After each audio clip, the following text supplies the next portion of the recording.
In this episode of The Trend Talk, we talk about the J-Lo factor. Then we welcome character actress Carla Jimenez, whose work you've seen on TV's The Mick and the film Nacho Libre. Also, we meet Isabel Alvarez, whose Cuban Bread candles are flying off the shelves. Finally, it's time for Hair Talk with entrepreneur Nadine Ramos, who recently launched a new product from her LASIO hair care line. All that and more on The Trend Talk.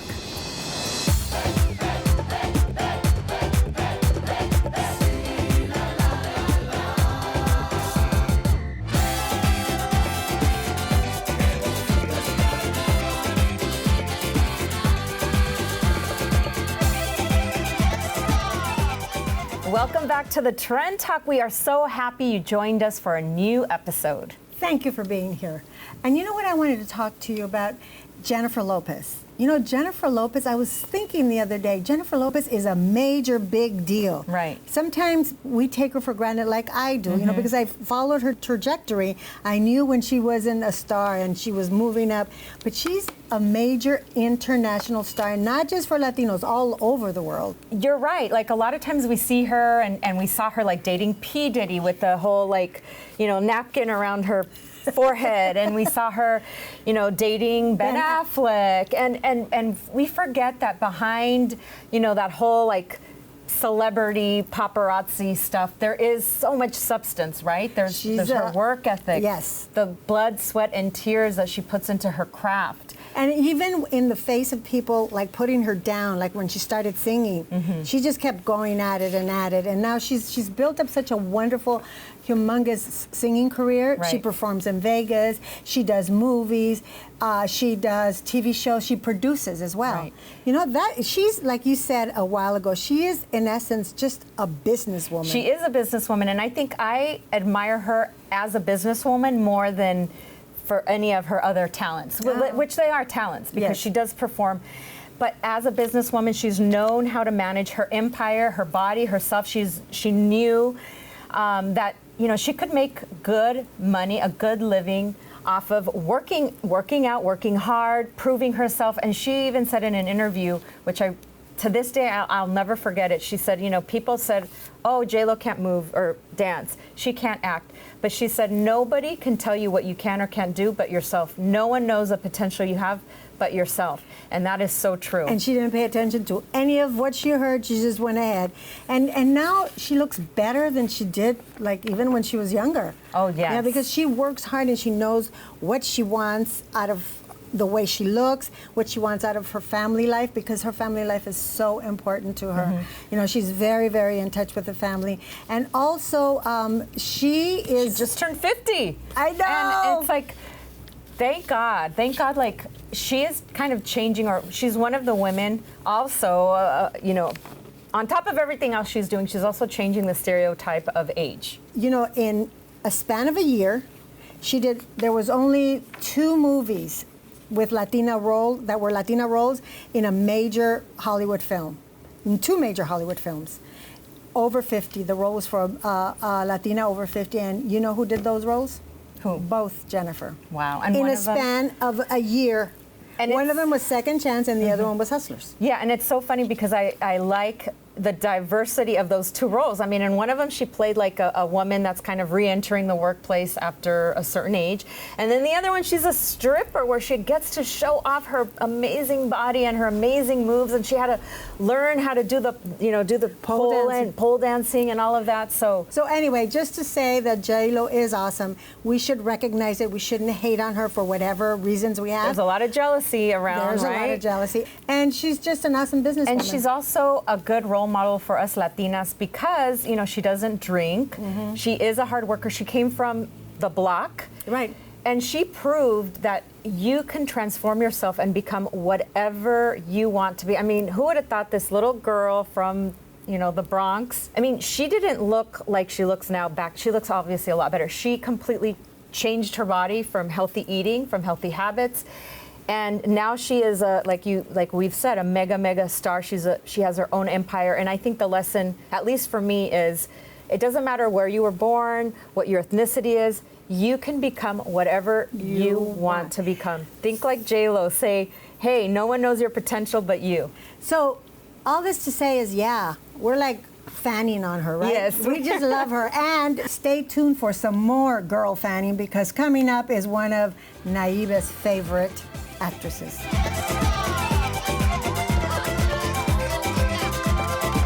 There's actually a Spanish song on there. Awesome. There's a couple of different things. Bien y todo? Puedo hablar, okay, puedo entenderlo más que puedo hablarlo. That's how I always say. Ya llegó el carnaval, mucha gente nos visita. Desde lejos.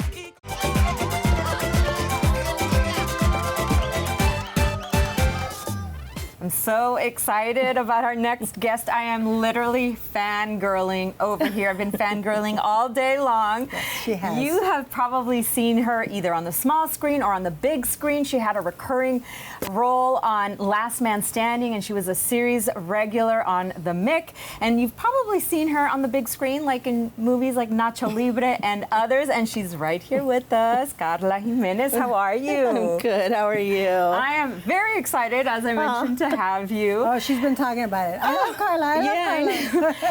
and your IMDb is so long. I was like, okay. It keeps going down. So I'm just gonna. Your credits include like Better Off Ted, Life in Pieces, Desperate Housewives, Raising Hope, Growing Up Fisher, et cetera, et cetera, et cetera. So, what role are you most recognized for? It's kind of weird because I'm most recognized for two. I'm either recognized for Nacho Libre or The Mick right now. But I do get Last Man Standing. I still get that. But the most right now is The Mick.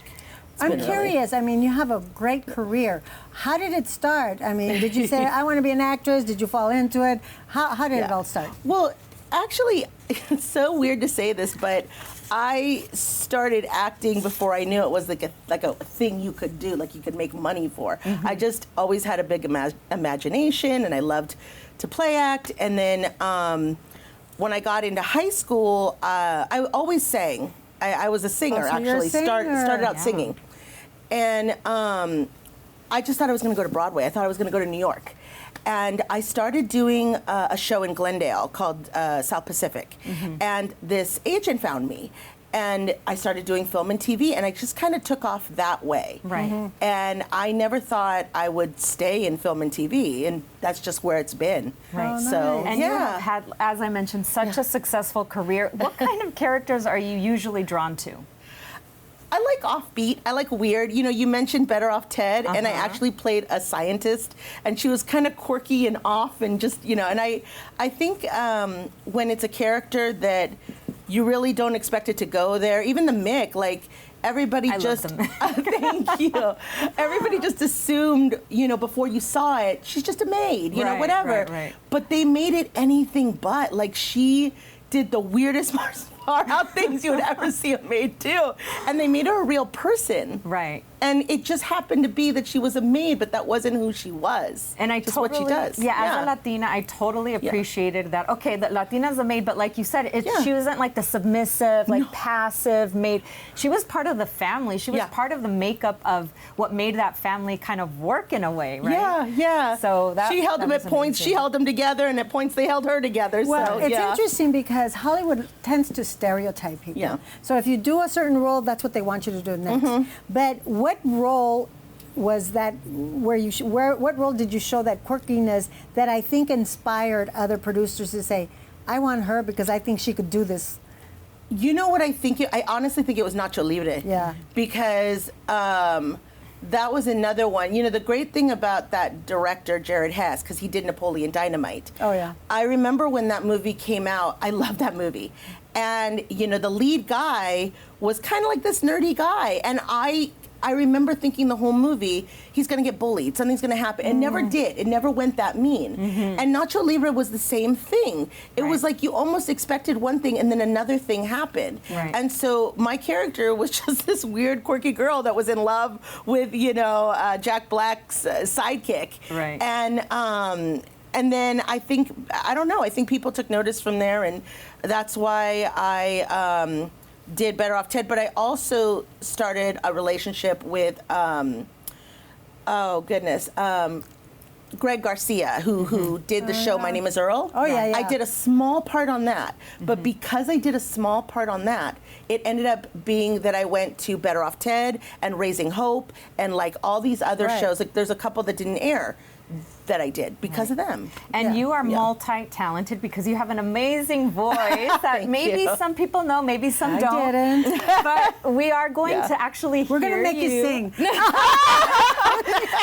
We're going to hear you in a Christmas album, right? That's coming out. Yes. So what inspired, I mean, of all things, is that your debut album? And why Christmas album? Yes. Talk to us about that. I will tell you about that. So, I was in a car with a friend of mine, and he, we're just talking. It's downtime. I haven't worked in a while. And he's like, hey, I think this is the time you should do an album, because he knows I sang. He knows I sing and everything. I go, no, I'm not going to do an album. And he goes, he's like, I think you should. And I said, I don't even know, because I wasn't sure what I wanted to do. And I'm not a pop singer by any means. I don't do that. But then he says, what about a Christmas album? And that struck me for two reasons. One, because I feel like, and I don't mean this in a bad way, that anyone can do it, but what I mean in a good way is that's very accepting. No one's going to look at me and be like, oh, you're trying to be a pop singer, and but Christmas is cool and everybody loves Christmas, and it holds a special place for me because I've grown up loving Christmas and I love family tradition. Yeah, it was just meant to be. The album, it's called Mondo Christmas, and I liked it because it's Italian for world. I like that there's a lot of different styles on it, and it just kind of speaks to a whole range of things, that I have growing up. How exciting. I know. Yeah. And she also has Friendsgiving coming out soon. Oh, yeah, Friendsgiving. Yes. Is that a movie? It's a movie. Oh, for Thanksgiving? It's coming at Thanksgiving, and it's Friendsgiving, and it's kind of I have a small role on that, but it stars like Kat Dennings and Malin Ackerman, and there's actually a great cast. Wanda Sykes. There's a lot of great people in it. And it's just kind of like Thanksgiving for friends that goes wrong. Right. So sounds like fun. It sounds like, it's going to be a fun movie. Well, we have to keep up with you because you're doing a lot. And how can we find you on social media? How can people start following you if they aren't already? Sure. I'm on Instagram at This Is Carla Jimenez. I'm on Twitter, Carla Jimenez. And so you can find me there. I do a lot of Instagramming. So perfect. Well, Carla, it was such a pleasure. Bucket list checked off. I got to interview you and meet you. Thank you for having me. Thanks you so much. And we're going to be following you because you're amazing and we know you have a lot more to give. Oh, thank you. Okay.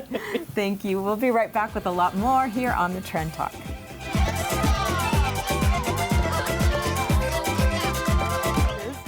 And the doctors actually told you could not have children. On right? December 9th of 2010, I was told, if you want to be pregnant, you have to use donor eggs. It's just not going to happen for you.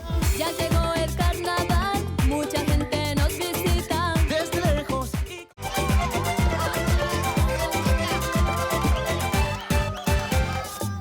Our next guest is an entrepreneur who has recently become a viral sensation thanks to a new, very unique candle that she debuted at LATINAFest.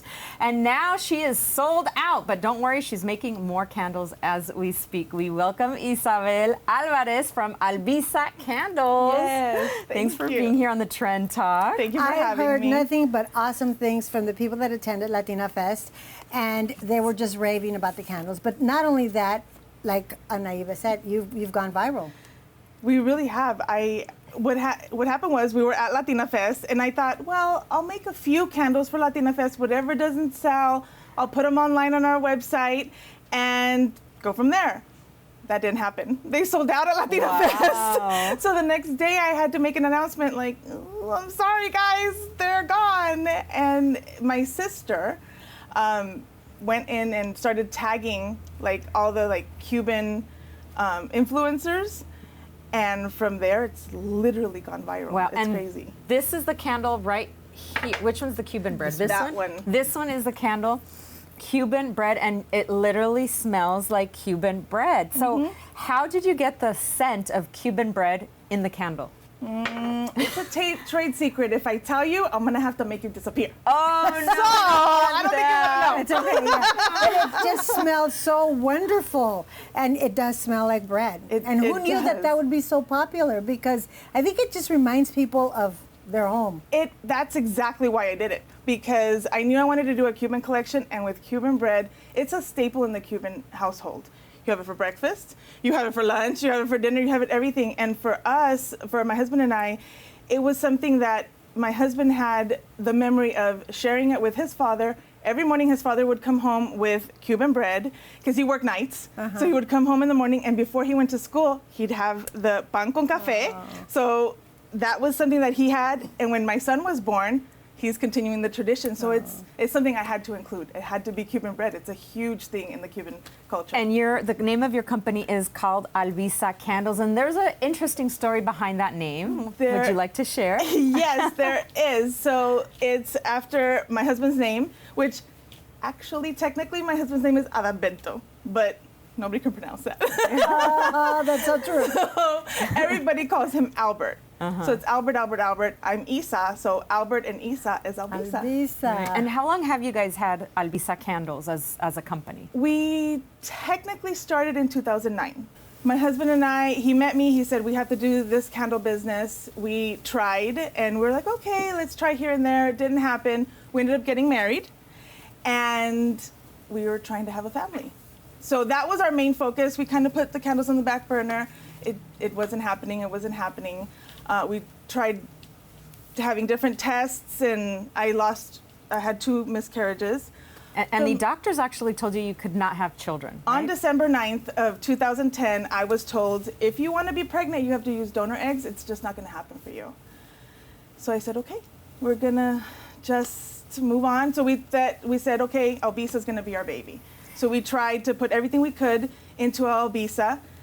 And lo and behold, 4 months later, because I thought I was dying, I was pregnant. I really thought I was dying. One morning I said, okay, I have to prove myself that I'm dying, so I'm going to take a pregnancy test. I took the test, and it was positive. Someone who's going through infertility has multiple tests. So I took out every test that I could, and I was like, oh my God. So I called my husband. He thought I was in a car accident, because I called him and I was like, what happened? I'm like, I have a pregnancy test and it's positive and it's not supposed to be. He's like, okay, calm down. We're going to go see the doctor. I'm like, okay. And everything stopped. Everything stopped. When you are having problems getting pregnant and you finally at least pass your first trimester, and then you get past, the world stops. So I go into labor, and on December 9th of 2011, a year to the date that I was told you're not going to ever have kids, my son was born. Oh, My Nicolas makes me want to cry. I get teary. And then you have a candle named Believe, correct? I started a inspirational line. Because before even the Cuban collection, I have an inspirational line, because Believe is something so important to me. When I was told that I wasn't going to be able to have kids, it was at Christmas. So I was watching Miracle on 34th Street, and at the end of the movie, she's sitting there going, I believe, I believe, I believe. So, in the back of my mind, I'm like, I believe, I believe. My husband and I went to buy an ornament, which we buy every year, and that one we bought said, I believe.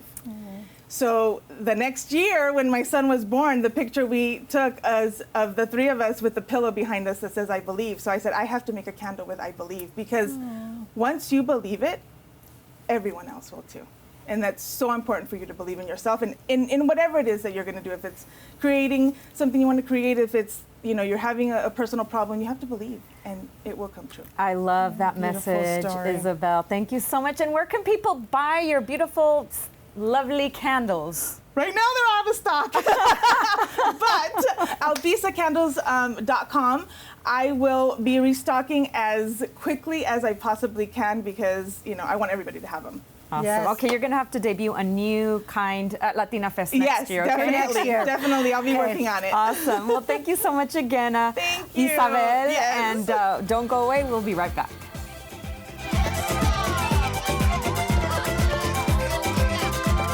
I had had no choice. I had no security blanket. I had no trust fund or not even a bank account, to be quite honest. So there was no option for failure during my journey. Ya llegó el carnaval, mucha gente nos visita. Desde lejos.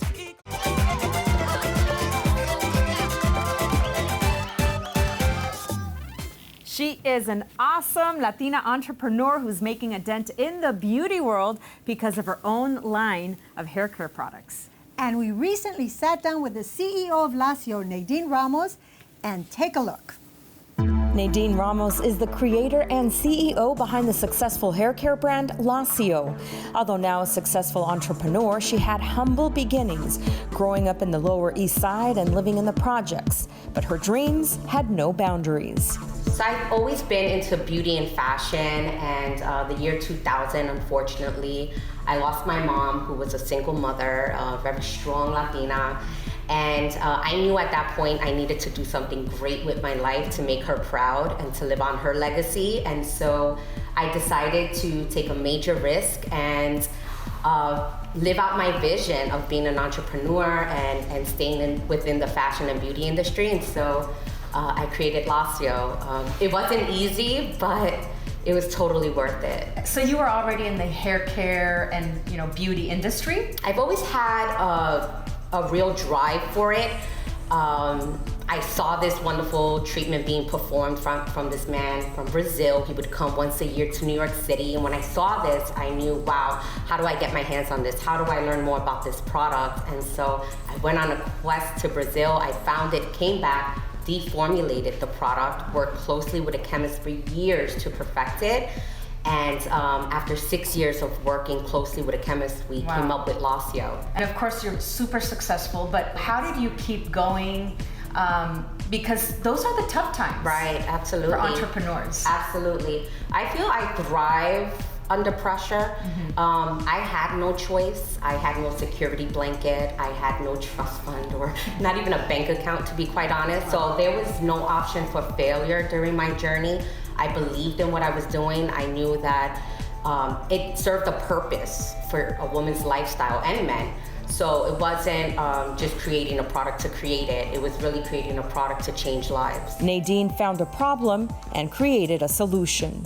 I think LASIO is known for their keratin treatment, which is very versatile. So for curly hair women who suffer from frizz, they love their curls, but they cannot maintain the frizz. Right. We have a product for that. We have a product for women who are, their hair is aging and thinning out. Our product reduces frizz, adds moisture, volume, and shine. So we're all about living life frizz-free. And then we have women with really unruly, coarse hair. And, they suffer daily with maintaining their hair and trying to get ready and putting too much time into their hair. So we created a product to suit their hair type as well. So our aftercare line supports all of our keratin treatment, which is keratin infused. Also deposits keratin in the hair without weighing it down. So it's a very versatile line. That's right. And the name of the company, LASIO, in Spanish, we know that means straight. Straight. Did you do that on purpose? Of course. I needed to keep to my roots. And so being Latina, my parents are from Puerto Rico, I wanted to incorporate a little bit of my culture into my brand. And so LASIO was the perfect name for it. It has a good tone. Thank you. And this is just the beginning. Always moving forward, she most recently launched new products.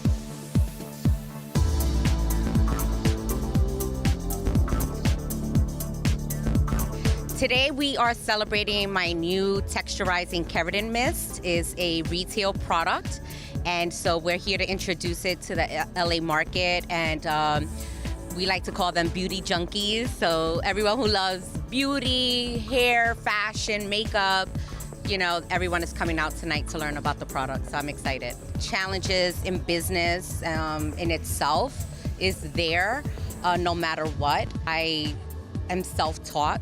So I faced a lot of challenges and a lot of growing pains in that sense, but being Latina, I can say, having that passion and drive and persistence is what has helped me overcome all my challenges, even to this day. Well, I'm one of their influencers today. I'm actually a true product believer. Actually, I'm in love with their texturizing spray because it gives you the perfect beach, like California beach wave. We are in LA right now, right? So it works for me, so yes. Well, I'm a cosmetologist, so that's like my background. So I love hair, and I'm a beauty influencer, so I'm about trying product, and I stay true to what I love, and know LASIO is that, so that's why I am here. Nadine Ramos is not only managing a global brand, she's a mother and a wife. She shares her tips to success. My advice was come up with a plan, come up with a business plan. I borrowed money from family and friends because for me, my particular values, I didn't want to go to investors. I wanted full control of my company. Good for you, girl. Thank you. So I couldn't go to them with just this excitement and passion. I knew I had to put something on paper and show them the plan of action to make this come to life and to make it successful. Anything is possible with hustle and heart. And she really walks the walk and talks the talk, because not only is she hardworking, but her hair care products are amazing. We use them here on the Trend Talk. So make sure you follow her on Instagram at LASIO Professional. And don't go away. We'll be right back after this break.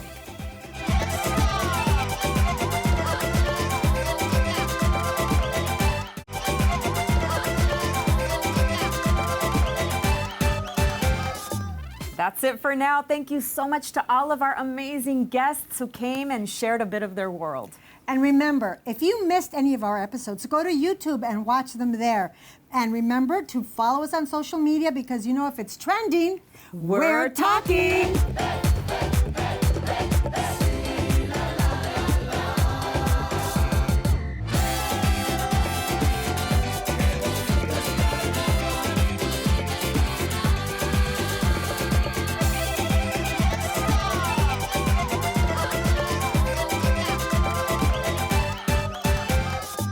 Ya llegó el carnaval, todo es fiesta y alegría. Con cultura, estos días llenos de